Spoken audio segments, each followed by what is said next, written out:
So now let's see how we can work around with time displacement effect inside of HitFilm.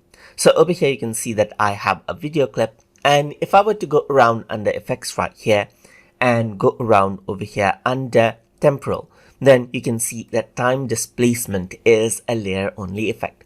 Layer only, that means if I were to click and drag it out over here on my timeline, it doesn't work.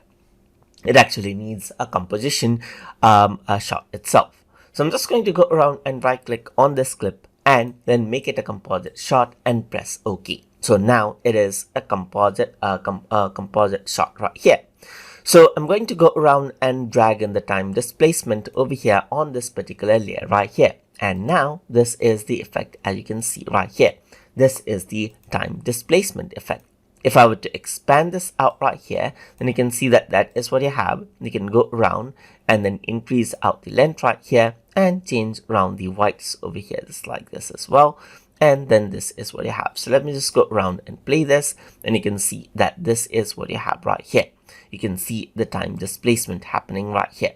You can go around and utilize luminance and hue right here, just like this, and change around the blur level over here, just like this as well, to change around how this actually works, just like this, as you can see. And overall, you have this effect, as you can see, just like this.